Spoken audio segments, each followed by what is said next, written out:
এত মজার কালাভুনা আজকে বাড়িতেই তৈরি করলাম আর মনে স্বাদ মিটিয়ে খাইলাম। কারণ কিনতে গেলে আর হচ্ছে গিয়ে কোনো রেস্টুরেন্টে খেতে গেলে প্রচুর পরিমাণে দাম দিতে হয় আর খেতে হয় অল্প, যা মনের রসও মেটে না আর হচ্ছে আরও খাওয়ার ইচ্ছা থেকে যায়। সেজন্য আজকে বাসায় অনেকগুলো তৈরি করে একদম মন মতো করে সবাইকে খাওয়াবো আর নিজেও খাবো। সেই জন্য নিয়ে নিয়েছি এখানে 2 কেজি পরিমাণ হাড় সহ গরুর মাংস, সাথে চর্বিও আছে।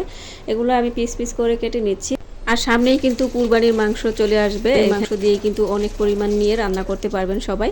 তো সেজন্য অবশ্যই রেসিপিটা দেখে নেবেন আর অবশ্যই ভালো লাগলে সাথে একটা লাইক দিয়ে সাথে থেকে যাবেন। আর এই টেস্টি মাংসটা খাওয়ার জন্য কিন্তু এত পরিশ্রম করতে হবে না, আর কিছু মশলা কিন্তু আপনার হাতের কাছে রাখতে হবে, আর হচ্ছে গিয়ে না থাকলে বাজার থেকে অবশ্যই কিনে আনতে হবে। রান্নার আগে ভেবেছিলাম আমি না জানি কত কঠিন হবে রান্নাটা, কিন্তু আসলে না, একদম সোজা। যদি আপনি একটু হচ্ছে গিয়ে সময় দিয়ে রান্না করেন আর মন দিয়ে রান্না করেন তাহলে এটা একদম বাজারের কালাভুনার মতনই হবে।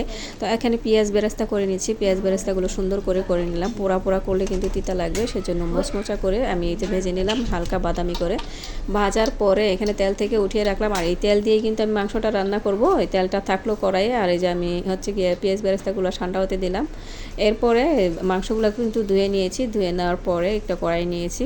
ভাবছিলাম ওটার মধ্যে রানবো, কিন্তু দেখি যে না, ওটাতে হবে না। এখন একটা বড় কড়াই, এই বড় কড়াইতে মাংসটা নাড়াচাড়া করতে সুবিধা হবে। তারপরে হচ্ছে কি এই কড়াইতে কিন্তু লেগে যায় না, যে কোনো ধরনের খাবারই রান্না করেন না কিন্তু একটুও লেগে যাবে না। এখন মাংসটা মেরিনেট করার জন্য আমি কিছু মশলা নিয়েছি, হলুদ, মরিচ, লবণ, আদা রসুন বাটা, আর হচ্ছে গিয়ে জিরা গুঁড়া আর ধনিয়া গুঁড়া, এগুলো একসাথে আমি দিয়ে দিচ্ছি। সাথে কিছু পেঁয়াজ নিয়েছি, কাঁচা পেঁয়াজ।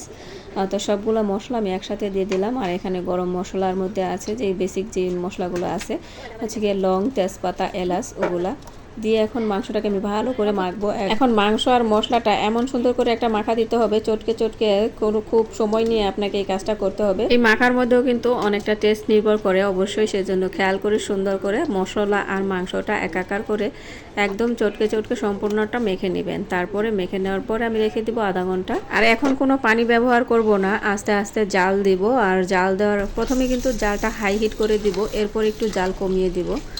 এরপর থেকে কিন্তু মাংস থেকে একটু একটু করে পানি উঠতে থাকবে। আর এখানে আমি আরেকটা মশলা করে নিচ্ছি, মাংসটা আর একটু কষতে থাক, অবশ্যই নাড়াচাড়ার মধ্যে রাখতে হবে। আর মশলার মধ্যে নিয়েছি ছোট ধনিয়া, মিষ্টি জিরা, কালো গোলমরিচ, স্টার, কালো এলাচ, আর হচ্ছে লবঙ্গ, দারচিনি।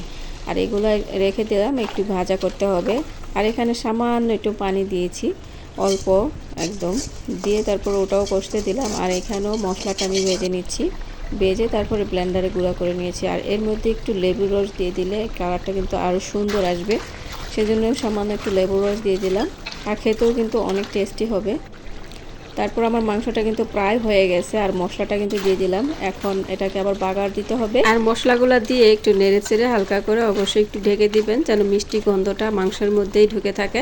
আর এখন মাংসে বাগার দেওয়ার জন্য দিয়ে দিলাম বেশ খানিক সরিষার তেল, দিয়ে দিলাম রসুন, দিয়ে দিব পেঁয়াজ, আর দিয়ে দিব 2-3টা শুকনা মরিচ, দিয়ে ভালো করে নেড়ে চেড়ে নেবো। আর এদিকে মাংসটাও নেড়ে চেড়ে নেবো। মাংসটা কিন্তু সুন্দর হয়ে গেছে, আর এখন বাগারটাও ঢেলে দিব। আর এই যে ফেনাই কিন্তু ভরে গেছে, রসুন দেখা যাচ্ছিল না, তাই আমি একটু উঠিয়ে তারপরে দেখলাম। আর বাগারের মধ্যে সুন্দর একটা স্মেল ছেড়েছিল, তখনই কিন্তু আমি ঢেলে দিলাম মাংসের মধ্যে, দিয়ে সাথে সাথে কিন্তু ঢাকনাটা দিয়ে দিয়েছি, যেন সুন্দর মিষ্টি গন্ধটা উড়ে না যায়, আর বাগারের গন্ধটা যেন মাংসের মধ্যে থেকে যায়। তারপরে কিছু পেঁয়াজ 4 ফালা করে দিয়ে দিলাম এখানে মোটা মোটা করে।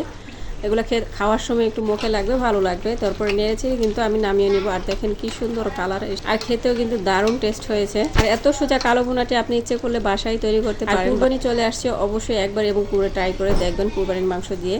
কারণ কালো ভুনা খেতে গেলে কিন্তু মাংসের পরিমাণটা একটু বেশি লাগে, সেজন্য কুরবানি আসলেই তখন কিন্তু অবশ্যই বিভিন্ন ধরনের মাংসের আইটেম ট্রাই করাটা খুব ভালো। আর আমি একটু নিয়ে খেয়ে দেখছি, কালো ভুনাটা কিন্তু সাদা ভাত আর হচ্ছে রুটি দিয়ে কিন্তু সবচেয়ে বেশি মজা লাগে। আমার কাছে সাদা ভাতটাই বেশি ভালো লাগে, এজন্য আমি সাদা ভাত দিয়ে নিলাম। সাদা ভাত দিয়ে যে কোনো কিছু খেতে আমার কিন্তু অসাধারণ লাগে। পোলাওর চাইতে সাদা ভাতটা দিয়ে যে কোনো ধরনের মাংসের আইটেম অনেক মজা লাগে, অনেক মজা লাগে। তো সাদা ভাত দিয়ে আর শান্তিও লাগে। আর মুখের মজার জিনিসটা কাউকে বলে বোঝানো যায় না, যে খায় সেই বুঝে। আর এটা হচ্ছে ফিল করার জিনিস, কীরকম অস্থির আর কি যে মজা লাগে এরকম করে খাইতে। সাদা ভাত দিয়ে যে কোনো ধরনের মাংসের আইটেম আমার কাছে অস্থির লাগে, অনেক ভালো লাগে।